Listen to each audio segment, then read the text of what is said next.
Well, thank you all for being here. We're going to move into our next panel discussion, which will be facilitated by Ms. Karla Causey of the Black Chamber of New Mexico.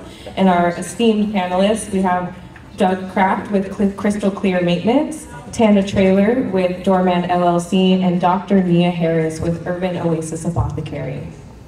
Please give them a warm welcome.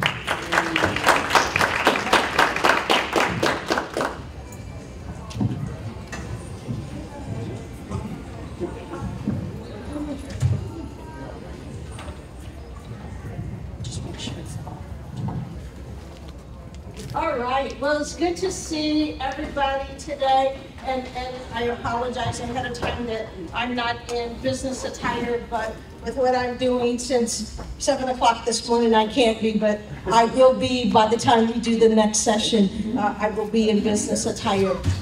Every year, the Black Chamber does a segment on doing business with big businesses. And so I try to do things a little bit different each time, so it's something different, so it's not the same old, same old.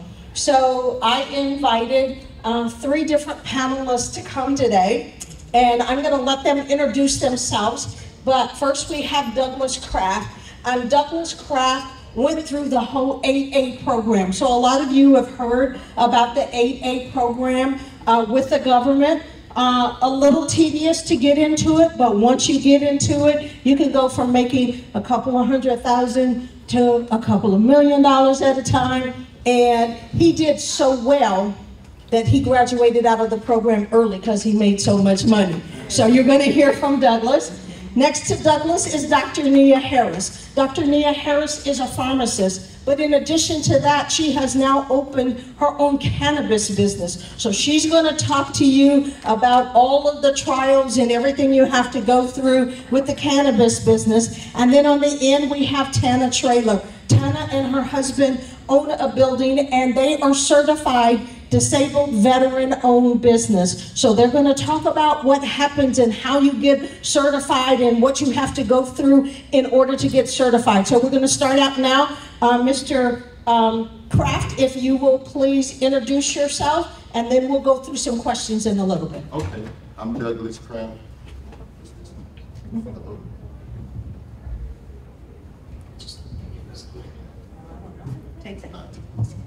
I'm Douglas Kraft. I'm with Crystal Clear Maintenance. I'm the president of Crystal Clear Maintenance. Been in business for 25 years, service disabled, and my wife and I started the business in Angel Fire, New Mexico. And from Angel Fire, New Mexico, we moved to Taos, New Mexico. We moved on up in the world and moved to Taos. And then after we went to Taos, I found out about the service disabled program with John Garcia. He was working at the Veteran Affairs at the time. And that's how I grew my business from there, from service disabled to 8A. So. He's also retired NFL. I just had to throw that in. Hi, my name is Dr. Nia Harris. I am the founder and owner of Urban Oasis Apothecary. We started as a cannabis micro business. Now we are a vertically integrated cannabis establishment. We do have a dispensary, the first licensed cannabis on-site consumption lounge in Albuquerque, one of the first in the state of New Mexico. So in our business, we not only provide good medicine, a place to actually consume safely, bring community together, we also offer medication therapy management, and we also offer services so you can actually get a medical card as a medical patient. So Urban Oasis Apothecary just hit their 1 year in business. So we're super excited about that. Through all the hurdles and the challenges, we made it through our first year, and I'm excited to be here on this panel. And I have to say something about her too. We have a pitch competition happening at 6 o'clock. We want to make sure you all are there. And she is one of our finalists, so she will be giving a 5-minute pitch at 6 o'clock to try to win $2,500. 10.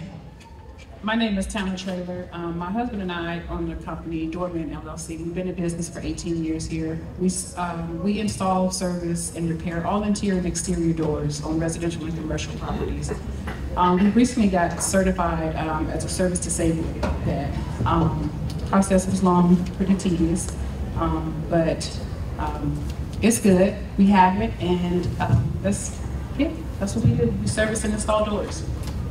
And they are always on time and do great service. My car is in, I said garage jail. It broke. You know, the old ones used to be able to pull the string and lift it up, and well, now they're so heavy you can't. So I called, I was like, I need help. My car was in jail. And so they came right on out the next morning, replaced everything. I think they said they'll be there at 9 o'clock. At 10 minutes to 9, they were there, had it all done, professional. This is just a wonderful business. So I'm gonna ask them a few questions. You all have microphones now that I think are working. And then we're gonna also allow you all to ask some questions as well. Mr. Kraft, how did the 8A program help your company grow and develop new business opportunities? One thing how it helped me grow is obtaining government contracts for sure, and then also helping me with the mentor protege program, and also subbing and with prime contractors is helped with that. So you became a subcontractor to a prime contractor to help you get some business. So you don't always have to be the prime contractor. You can be a subcontractor and you can get business that way as well. Dr. Nia, what are some of the current legal and regulatory challenges facing the cannabis industry, and how were you able to navigate them? Well, so initially, you know, the cannabis industry is highly regulated, so we have to get licensed through the state as well as the city. So one of the main challenges that I faced were, in order to maintain a license, you had to buy a building or put a lease on a building in order to jump through all the hoops to get licensed.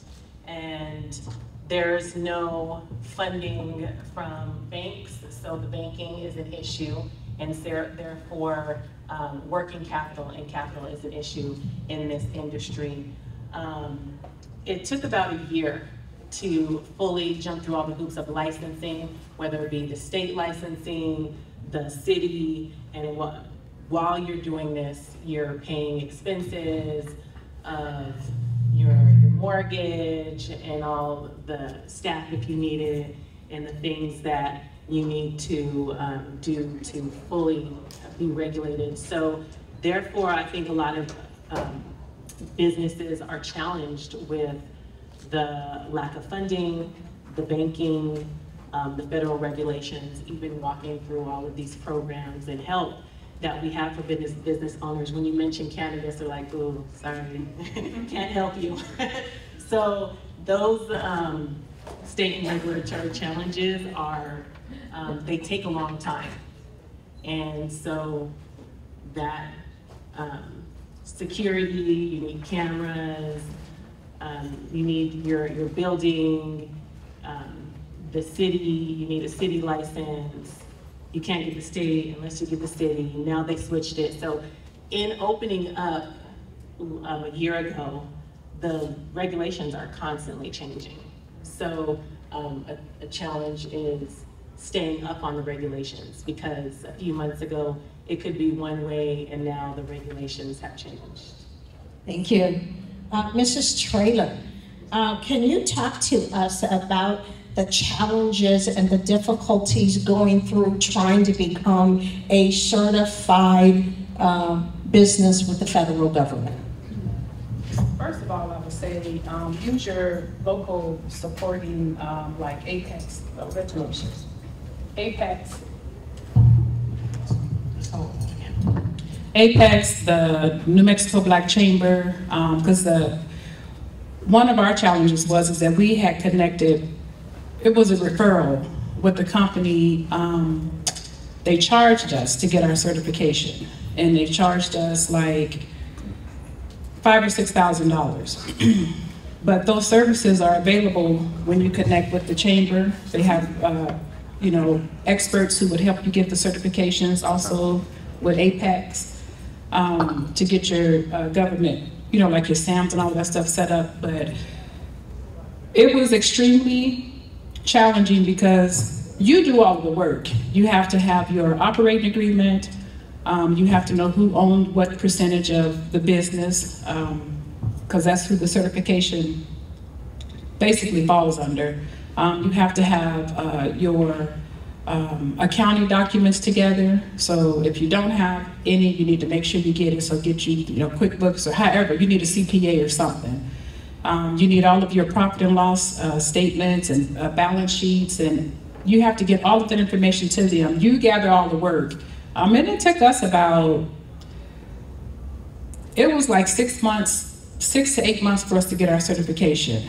And on top of that, we kind of got screwed around because we paid this company to do this work for us, but it didn't happen. So what I would say is make sure you don't get swindled in, or, because they know that sometimes we're desperate to get our certifications, and they tell you that they can do all of, do everything that they can for you, but they don't. So stick with the community, with the New Mexico, with the chamber, with APAC. Miss Alethea, I know her very well. But I would just say, reach out to those companies because they'll help you in this for free. That way you don't get stuck with a huge, you don't have this huge bill for something that somebody else can do for free. And that's so very, very important. Whenever you Google something, be careful of who you are Googling, because even with sam.gov, you have people that come up and say, I'll do it for you for $5.99 because it's difficult to do. SAMS is a difficult kind of program, but we have people that have been doing it for a long time and they can help you through it. So don't pay that extra money. We're going to leave it with you, Mrs. Traylor. I'm going to ask you another question and then we'll just come on down. How has participation in the set-aside programs, because the government sets aside programs for certain groups. So there's some programs that are set aside specifically for veterans and service-disabled veterans. Have you been able to get any of those grants yet, Mrs. Traylor? I haven't got any of the grants, but I know it's all about building relationships and reaching out to those, I guess it would be the buyers, or building the relationships, letting them know what you do, what your skill set is. We hadn't been able to, but it's all still, I believe, it's tedious work, and it's all about being patient and just staying adamant and staying focused on what you're trying to do, because it doesn't just happen overnight. You got to get your foot in there somewhere. So. And they're just not handing out anything, and you just, again, it's all about being diligent and staying focused and just keep at it. I'm gonna skip you, Dr. Harris, for a minute. I'm gonna go right to Mr. Kraft, because when Mr. Kraft got his 8A certification, he thought, okay, I have my certification and the money is now just gonna come. And so can you talk about what that was and how the first year or so you didn't make a whole lot of money, but what you had to do to make sure you did? Absolutely. My first 3 My first 3 years, my first three years in the 8A program, it was, because you hear all these stories. Once you get the 8A, the money gonna come, and the government gonna come to you and want you to do work for them. And I sat around for 3 years, and I had other people sitting around with me. I played in the NFL, in the CFL. One thing I noticed, the starters work with the starters. And the second team worked with the second team, and the third team worked with the third team. So with me, I was with a bunch of people that wasn't on the A list. It wasn't thriving to do more. So what I realized, that these guys doing the same thing I'm doing, complaining, talking about nobody giving them work or anything. So I got around some group of people. I went to the SBA, and we put a plan together. They put me around a team of people, and I started going after these contracts. I went and talked to the buyers. I went and talked to people in GSA, DOD, just talking to everybody. Then they start sending me contracts. Then I start bidding on contract. Then I start winning contract. Then I got the phone. I said, oh, that's the key. I actually have to go out there and do some work and get the contract. So, but that was a big thing for me, because what it did, it taught me, once I graduated from the 8A program, I was able to use that same model that I used when I was going through those tough times to understand how to get the contracts. And I've been successful doing that model ever since.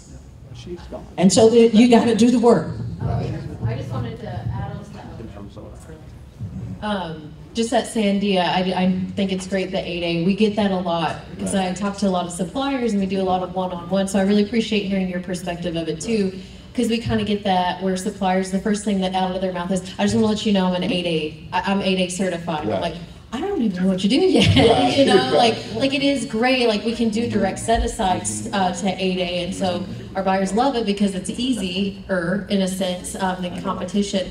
But I just would recommend anybody who does 8A, like you still have to do that back, like, and a lot of it is past performance. We've had some suppliers who, you know, brand spanking new, and they do get their 8A certification, but they've never worked with the federal government, and they're trying to get a $6 million contract. And I'm like, like, you know, like you do still have to do a little bit of background work. So I do appreciate you bringing that up. Okay, thank you. We're going to pause for just 1 second. Our mayor is here, so we're going to stop for a second. Mayor, we're so glad that you're here today. He supports the Black Chamber. He supports Juneteenth. He supports our community. Mayor, please. Oh, thank you so much. And I know I was listening and learning really quick there, so that the experts are here for sure. I'm just enjoying these free mints right outside. But listen, I really just wanted to say thank you all for coming today, because there is a lot of knowledge that we need to pass on from folks who've been through these programs to folks who want to use the program. So you're here, you understand why, and that's great. I really just have two things to say. Number one, I want to thank the Black Chamber. They have done a great job. Karla and her team. And you know, there's been iterations of this work, I'm sure for decades, if not even before that, but the most recent iteration of the Black Chamber has been amazing to work with. And we were able to get a huge chunk of funding from the One Albuquerque Fund to the Black Chamber to then be grants. So they have different sort of pots of funding, but for now it's real and it exists. And so if you haven't heard about that, see her after.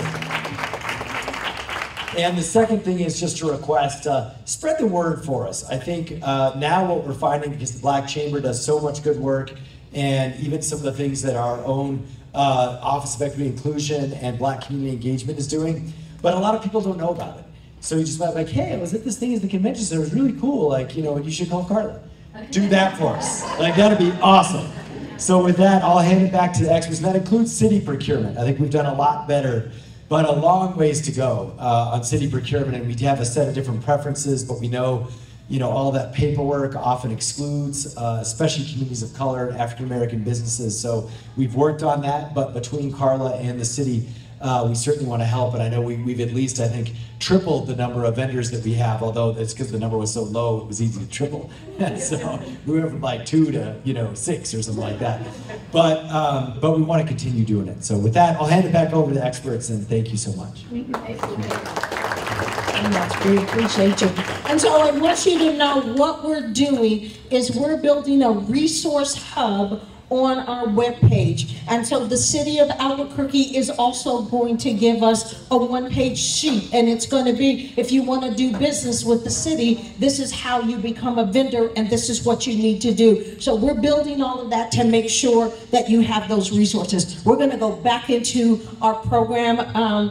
Dr. Nia, this one is to you. Can you discuss the unique financial and banking challenges that the cannabis business faces, and how do you address them? Because I have cannabis members, and they come and they say, I have to pay you by cash. because I can't do it by bank. And so can you talk about the challenges that the cannabis industry has with the banking and the financial institutions? Yes. So due to the federal regulation that is still on cannabis, most banks will not take or open accounts for cannabis businesses. And so there are a few banks that do accept cannabis businesses, one being U.S. Federal Credit, U.S. Eagle Federal Credit Union, and that's who I currently bank with right now. So there's maybe one other bank here in New Mexico that does take cannabis money. So the challenges of that are you cannot go to your bank, open up a bank account like any other business. You have to go to a particular banking institution, and in those banking institutions, there are lots of high fees. You're heavily taxed. Just to have the bank account open, there's a high amount, there's a high monthly fee, and then they actually tax you a percentage of all the cash that you deposit into the bank. So on cannabis businesses, that's very taxing because with all the other fees and expenses you have, you also have the fees of having this bank account. And then also the bank account, with that, you have to give them, like for me, I'm trying to move money from personal to my business, especially first starting, a lot of the seed money is my money. And so you have to track each transaction, monthly invoices, sales reports, P&Ls, just to have that bank account open. And so that challenge of just being, going into a bank and saying, I need a bank loan, like a lot of businesses, we are not afforded that, because even the banks that we bank with, they still don't give cannabis businesses loans. So that's a portion. Can you explain a little bit more why? Why they don't? Yes, so I'm just going to repeat the question because they're recording it. So the question from the audience was, why do banks not offer loans to cannabis businesses? Yes, because cannabis is still now federally illegal. So even though the state of New Mexico passed it to have adult use, throughout the nation, federally, it's still illegal. And banks are backed, they're federally backed. And so they can't have cannabis businesses unless there's, a few banks that actually do let you have an account. Yeah, trying to understand why the federal Eagle Federal Credit Union can do business with you and other credit unions cannot. What makes Eagle special, and why are they able to do it? Well, I'm not exactly sure. Please repeat. He's asking, why does U.S. Eagle, they have a separate, it's called the Airy Group. They have a separate banking inside their bank. So a separate branch that's connected to them called the Airy Group. So I'm not 100% positive what they had to do to be able to accept cannabis businesses. And I will make it my business to find out what it is. But they do have some that is FDIC, but then they have some others that allow it to do it. We have a few more minutes, and I do have more questions already prepared, but I wanted to know if the audience had any questions for any of our three panelists before I let them do something. And I'm gonna call on you, 1, 2, 3, 4. Please keep your questions short so we can get all of them. Mr. Kraft, are you accepting mentorship programs at all? Or Ms. Traylor, are you guys looking for any mentees or anything like that? When it comes to these government contracts, I'm very interested in it. And also for Nia Harris, what will Schedule 3 do for the cannabis industry once descheduled to a Schedule 3? Yes. Yes, for me, absolutely. I do it all the time. I love, someone had to help me. So I think it's my obligation to reach back and help people as well. I do it all the time. I will give you my number after. Okay. Yes, ma'am. Anything that I can help you with, because I know when. Is it on? Can you hear me? Yes. Okay. Anything, any knowledge that I have, I'm willing to share it, because I know for many, many, many, many years, my husband and I felt like we were on the island by ourselves. So anything that I can help you with, if I don't have the answer, we'll reach out to the chamber, Ms. Karla, and we'll get you the experts and the resources that you need for the support. Yes, ma'am. I would like to get over your numbers. I have my cards here. Okay, so federally, her question is how is the rescheduling of cannabis going to affect the industry? So if you do not know, there is going to be a rescheduling of cannabis from a Schedule I, which is a medication or a substance that has no medical value. And now with all the research and studies out there, we know that cannabis has so much medical value. So they are going to reschedule it to a Schedule III, which in the industry that's gonna cause and have huge changes. Definitely one of the big changes is there's a tax called the 280E tax that is on cannabis, and that tax is a high tax burden. So here in New Mexico, we have the excise tax that's an extra 12% over the gross receipts tax. So every time we pay taxes, we're paying an exponential amount of taxes on cannabis. And with the rescheduling, that will allow us to not only be taxed less, but to write off expenses on our taxes that we now we can't write off any expenses. So that's gonna have a huge implication and take off a huge burden for people in the industry as far as taxes. Now, the Schedule III, as a Schedule III, for me as a pharmacist, these are medications that have to be prescribed from a licensed physician, and they have to be dispensed from a pharmacist. So in that sense, there's some unknowns that will affect how we are able to, or adult use, how we're able to just go in and buy cannabis products, and how the government is going to handle the Schedule III portion of that, as far as it being prescribed by a physician and dispensed by a pharmacist. Thank you. You're welcome. All right, hello everyone. Thank you for your time, first and foremost. My name is Emmanuel Green, aka the man in the green shirt. You guys know who I am later on. But I'd love to see this, love to see people look like me out there doing the thing, and so I'd love to connect with everyone here. But I have a marketing consulting firm. I just moved back to New Mexico, November of last year. Got into the city government contracting space. I had 2 contracts so far, still learning the game, but getting there.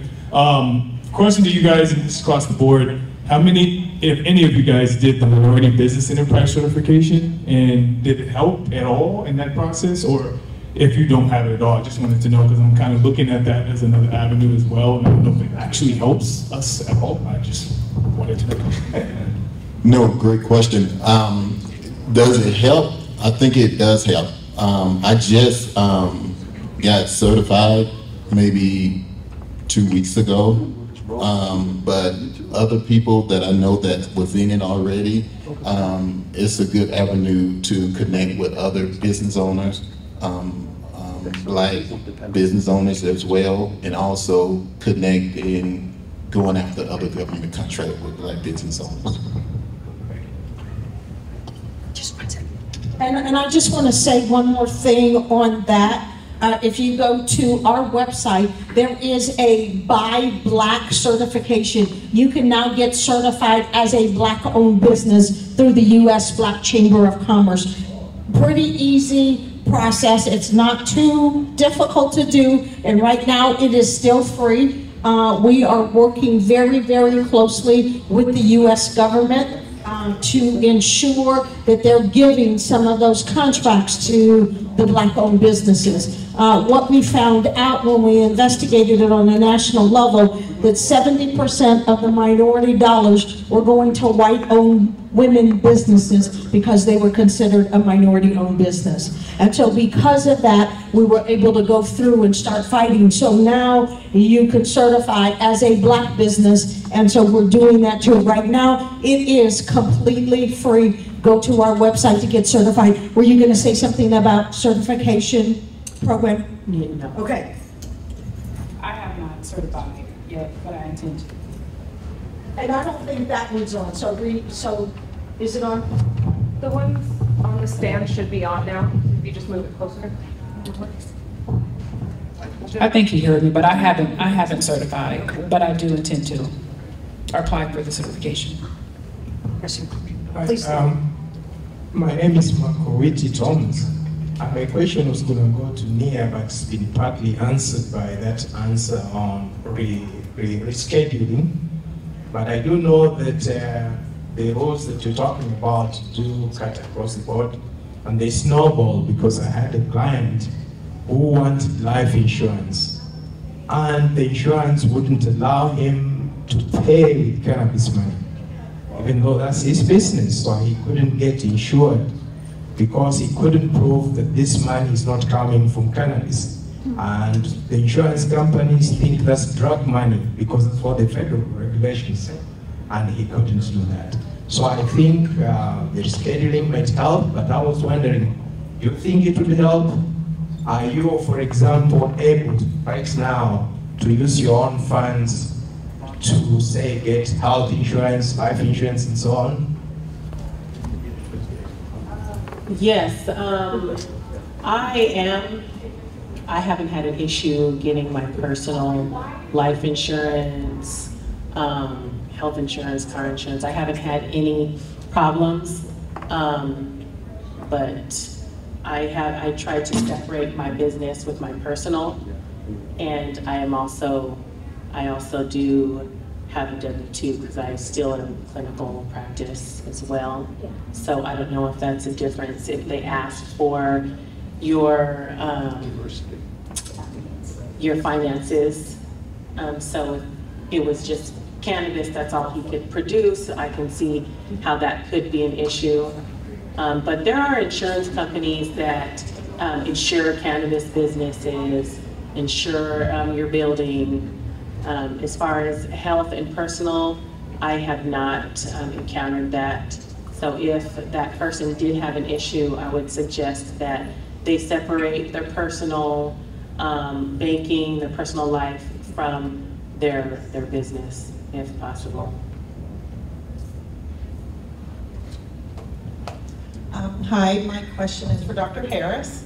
I believe I met you last year and you were a compounding pharmacist.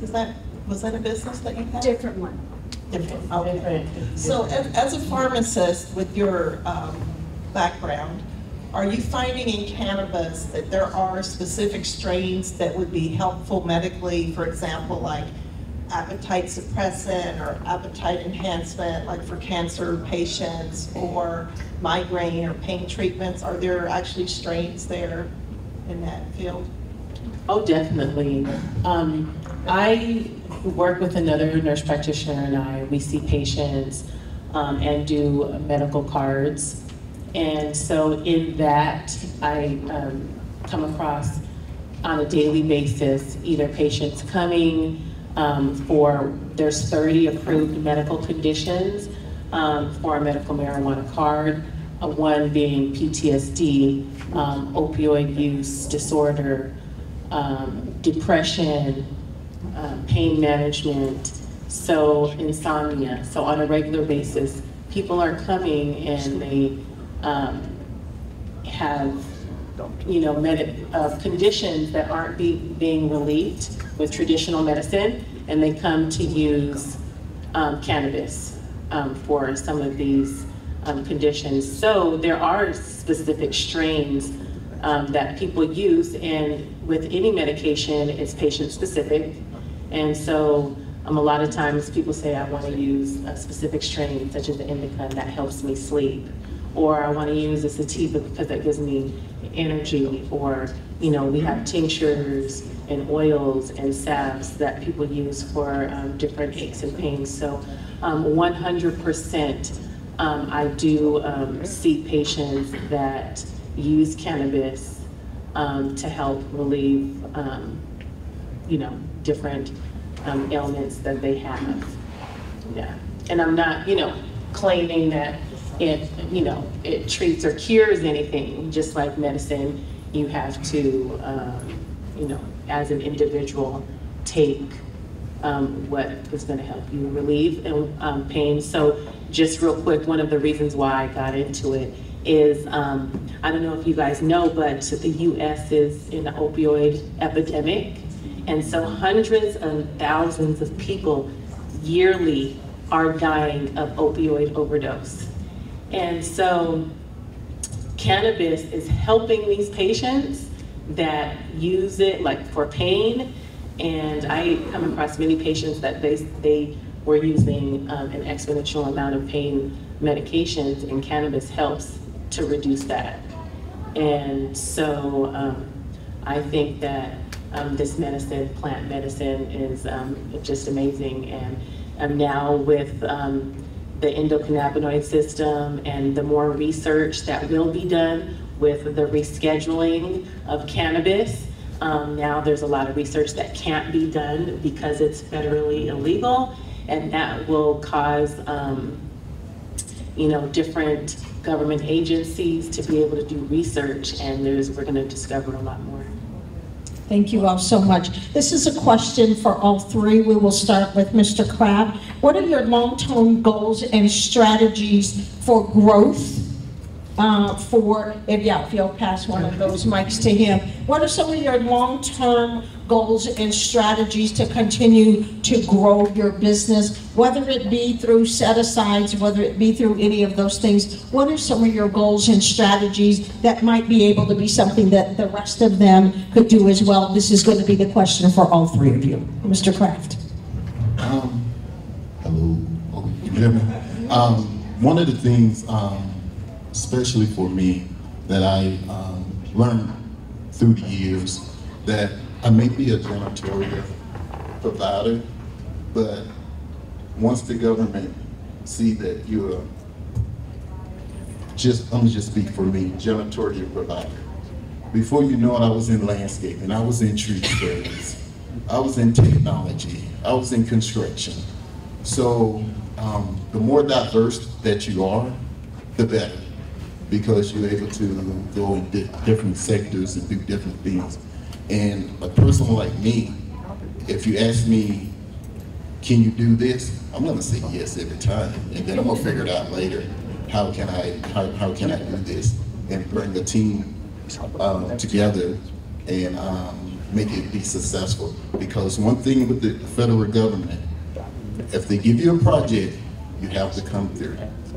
You can come through 20 times. If you mess up one time, they won't use you again. So whatever they ask you, you got to make sure that you come through and you provide the service that they ask them for, and do it to the best of your ability. Because once they start using you, and once they get you, they will always start using you. They will come out for you. That's how I've been so successful. My past performance from not only here in New Mexico, but in other states, New Orleans, Arizona, Kansas, just in 7 different states. I'm also doing business in Tajikistan and Dubai as well. So it just keeps carrying over and over and over, but it's the past performance, and you have to make sure that your performance what they ask you to do. That's what makes me successful.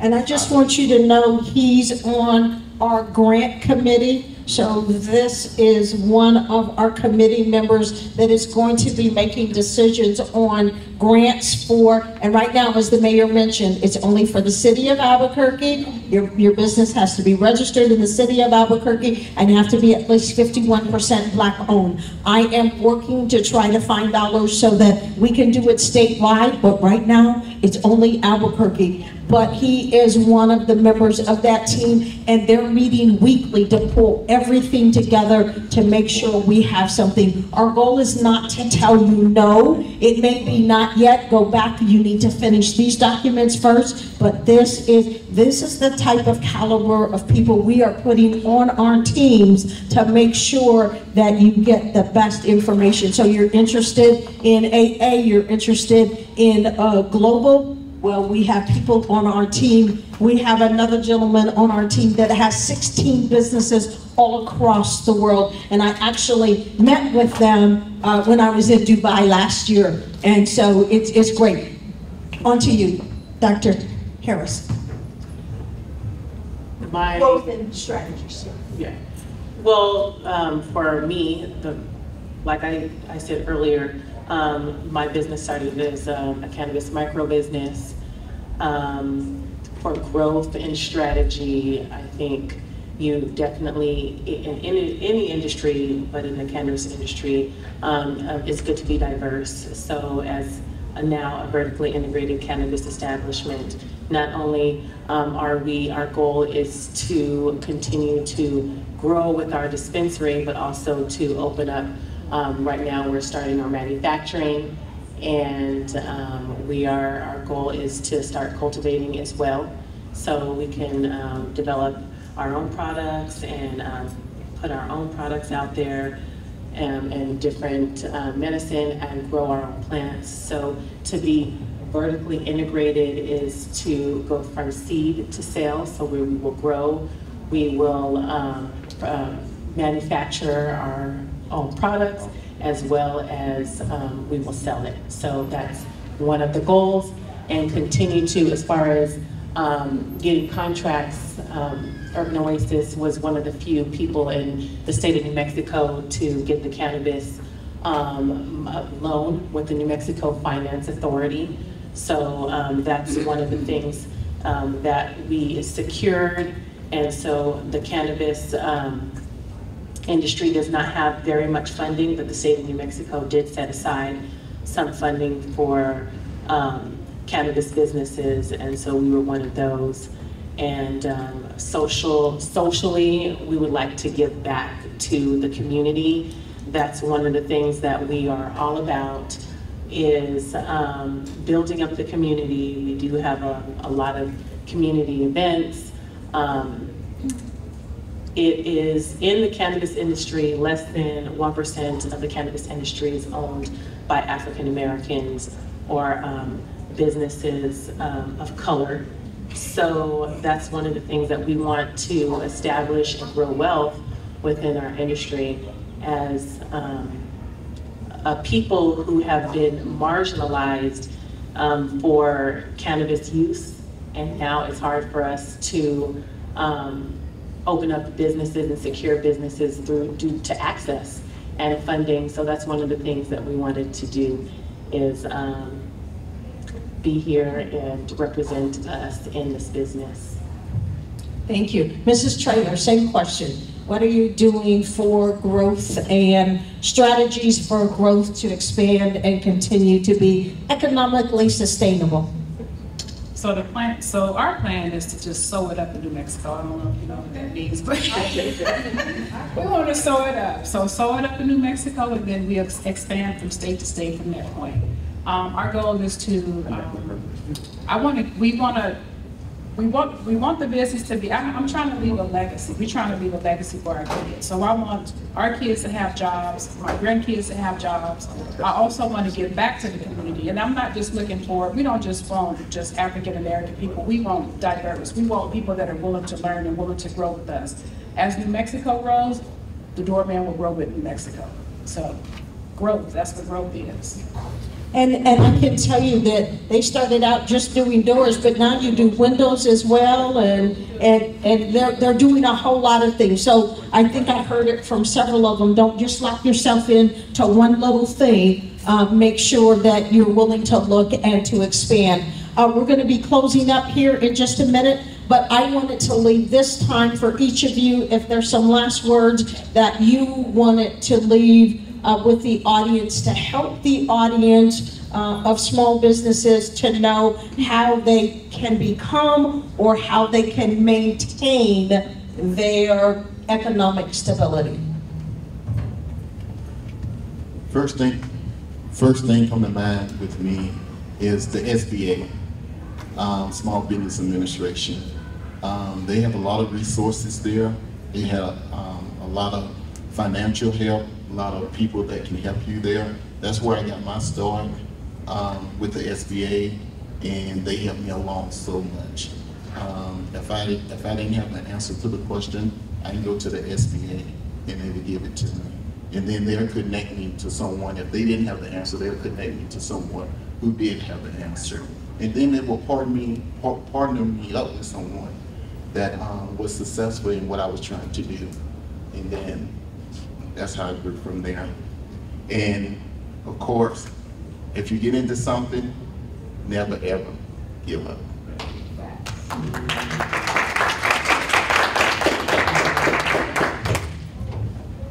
For me, what comes to mind is just do it. Just do it. Because there's always going to be odds that are against you, hurdles that you got to jump over, and challenges in whatever business that you're doing. So I would say just go out there and do it.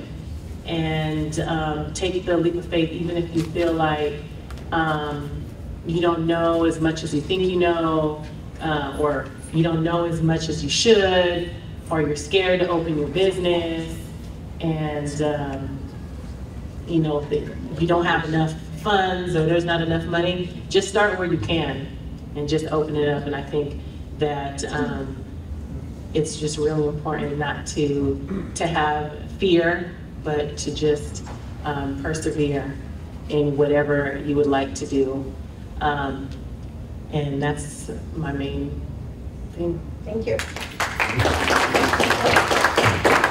I would say stay focused, stay determined, show up unapologetically. If you don't have the answers, get connected to the different. You got the New Mexico Black Chamber, you have APACS, you got the Hispano Chamber, you have what he just mentioned, the company that you have all of these different agencies that are there to help the small businesses. They're there for your support. So if they don't have the answer for you, they will connect you with somebody who does have the answers. Don't be afraid. You just cannot be scared. If the higher being, God has given you a vision and you want to pursue it, pursue it. No. And just because somebody tells you no, that don't mean that it's over. That's it. It's not. You just keep, that door may have closed, but there's another door that will open for you. So you just got to keep moving, keep going forward. We've been in business 18 years, and it still isn't easy. We made it through the pandemic, but for the longest, I felt like we were on the island by ourselves. But again, since the pandemic, there's so many resources, especially for us now. So take advantage of the resources. I just want to say to you, Karla, thank you so much for everything. I've been around for 25 years, and I've never seen no one work like you. So thank you so much. It is my pleasure.